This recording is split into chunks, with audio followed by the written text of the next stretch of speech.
governmental agreement before, and the governmental agreement would be very simple. It would be that we would call for national referendum if people want to carry on in the EU bid. And while we're preparing that, we prepare the new constitution. Then we have the referendum, and after the referendum, we manifest the new constitution and dissolve the parliament.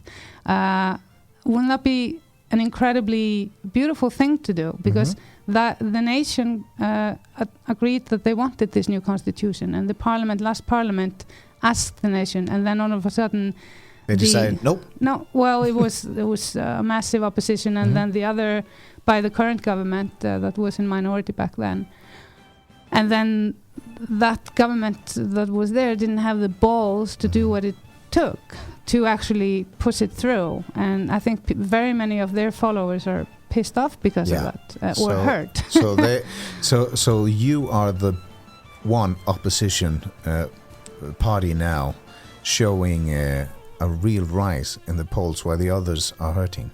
But, we're talking now to Briggita Jónsdóttir, the captain of the Pirates in Iceland, who are the biggest political party today according to polls.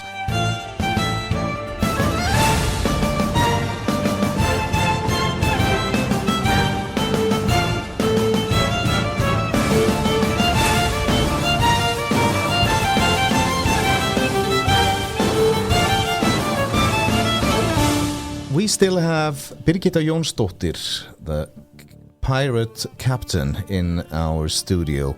And Briggita, you talked about being a geek and wanting everything very open. I mean, your former work for WikiLeaks, that really rhymes with those ideals. I sort of accidentally became a WikiLeaks core person during the times when the biggest leaks in human history were coming into the organization. I had no idea that these things were happening or that would happen. I primarily joined the ranks by sort of coincidence because I was working with Julian and Daniel and many other people from around the world to draft a sort of a legislative package to make Iceland into a safe haven for freedom of information, expression and speech, and to ensure digital privacy. And while we're working on this, these big leaks started coming, and I decided to co-produce, help them with and co-produce the collateral murder video, because that video shows war crimes in such a way that it just cannot move you in some ways, and if people haven't seen it yet, I encourage them to do so. Unfortunately, the only person that has been held accountable for the war crimes in this video is the whistleblower and Chelsea Manning. Yes, exactly. And I'm hoping, I know so many people because the results of these leaks did not, unfortunately, open the United States to be more transparent and accountable for their actions. They decided to go after all the whistleblowers, and I know so many courageous people, in particular in the United States, that have been whistleblowers or tried to raise awareness about, for example, most of the companies that are going into your private data, like the stuff that Snowden has been enlightening us about, are private contractors, so they're not public servants, and they don't go by the same rules as you would expect from a public servant. And one of the guys hacked into something called Stratford to show that Stratford was hired by the US government to in a smear campaign to try to destroy WikiLeaks from within. He is in prison. The journalist that wrote about it is in prison. And I plan to actually go on a prison tour next summer to visit some of these political prisoners of the information revolution.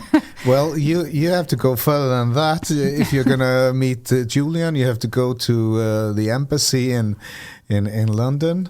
Yeah. And he's a host or a fugitive there. Which embassy is it? It's the Ecuadorian embassy. Ecuadorian, and then Snowden. He's stuck in Moscow, isn't he? Yeah. Yeah. I think the very first bill that the Pirate Party put forward in the parliament just after we were elected was to grant Snowden citizenship. Exactly. That didn't get through then. Do you think you could maybe do it now? Yeah, I mean, I think that I would be very surprised if the other minority parties were against it. Yeah. I mean, and I think it would actually be better for the U.S. government to have Snowden in Iceland than in Moscow. In Moscow. Yeah, and particularly because we are now in a new Cold War. And I think I'm actually thinking of having a meeting with the new ambassador to discuss it. And to see if the U.S. would be okay with that. They're probably not going to be publicly okay with it, but I think that at least I have to start that discussion. Yeah. The problem, even if Snowden has the right to travel, the extradition treaties that the U.S. has with so many different countries would mean that if he would, let's say, would want to fly to Europe, he would probably be extradited. That's why he's doing most of his public engagement through, Skype or something like that.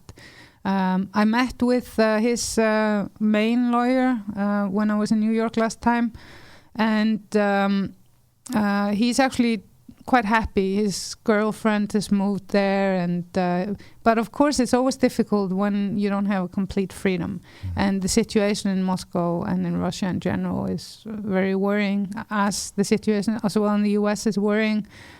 People get drunk on power, and I really hope that will never be my fate. And I've actually asked people that know me to kick me if I start to behave weirdly, and think that but it's crazy to see what happens with people. So many people when they get into these positions. You just look at the Prime Minister's office. I mean, it's a former prison. And it's like people that go in there, they get lost, and you hardly never hear from them, and it's a sort of it's like they get lost in some weird Icelandic fairy tale. It's very strange. It's like Alice in Wonderland. They fall into the hole. Yeah, and they become the evil queen there with the. They don't become like Alice. So back to Icelandic politics. Going from a very small party to now the biggest one, do you think that puts more responsibility on you guys? Absolutely. I mean, when so many people are looking at you with that sort of trust and are, delivering a message through these polls, it means that, the stuff that we feel are very important should be pushed for in the parliament. Like, we feel it is important that the nation has something to say about let me find the English word, like that, that if people want to get rid of a government that is obviously going up against what people want, that they have some tools. It is currently being worked. There's a special constitutional committee that is working on the some of the stuff that was in the new constitution. And one of these things is that 10% of Icelanders should be able to call for a referendum. Or I think that also a minority in the parliament, if the situation is very dire, should be able to call for the government to resign. And I mean, it's not a tool. They have something like that in the Danish parliament, and it's that they could ask for a referendum, for example. And I think it's a tool that you don't usually use a lot, but of a government knowing that the tool is there should put them back in place. If there is nothing to keep them honest, no framework that can keep them honest, then they will just do whatever they do, like they have been doing in the last. I mean, it's not only about this EU bit that they're bypassing the parliament. No. It is also in relation to, in Iceland, there has been massive, for decades, arguments about what parts of our prestige nature we're gonna protect and what we're gonna use for, building more aluminum smelters. And finally there was the rules of the game were created. It's called the framework. And we had to go into this unpleasant situation where we would say, okay, this is going to be protected forever and this is going to be damned. Mm-hmm. And for me as an environmentalist, it was very difficult, to make an assessment like this. But there were rules of the games were made, and I agreed on it because at least I knew some parts of Iceland would be protected forever. And let's not forget why so many people come to Iceland. It is not only to party and go to the Blue Lagoon; it's because they want are to see intrigued. our nature. Yes, exactly. Mm-hmm. And so all of a sudden the majority decided that they didn't have to follow these rules, exactly. and they are breaking this apart. Yeah. And it's really worrying. And they're actually giving government the finger in quite many instances. Yeah, and the rule of the parliament has certain procedures that we all thought we knew the rules of the game. Mm-hmm. And now all of these, and it's very difficult to work with because all of these rules are no longer applicable because everybody is just interpreting traditions and rules by what is suitable for their political agenda. And it's a very dangerous situation, and I'm very worried about it. And I would very much like to make some sort of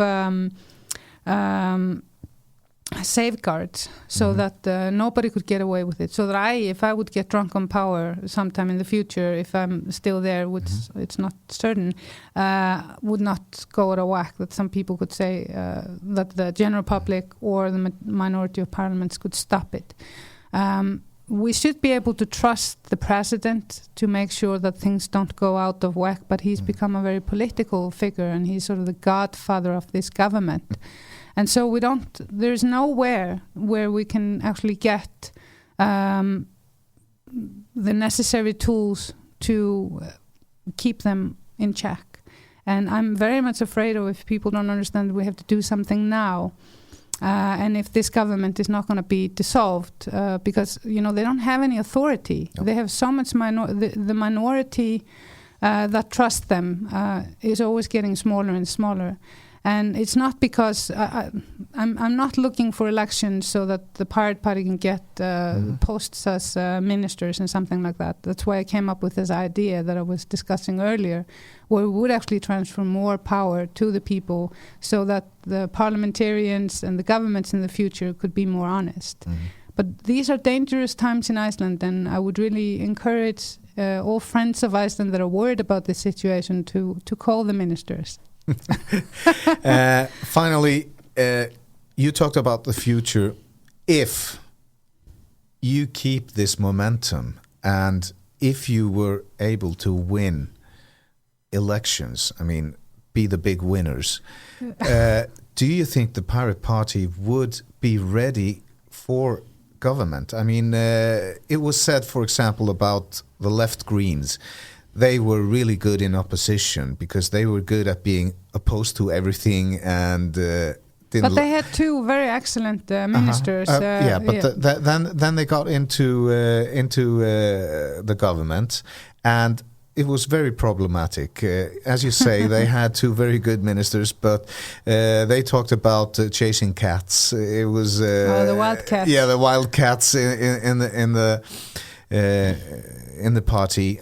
You are a very young party with very little background, so to say. Mm-hmm. So do you think that the Pirate Party would be able to be in a government and you could work with somebody? Well, this is a very good question, and it really depends on who would be elected inside. But mostly it would depend on how we would prepare for that sort of responsibility. I think, for example, the biggest problem that I'm seeing with the current government, who is nobody has any experience of being ministers. Exactly, in that one. None of them have. And they're not doing a very good job.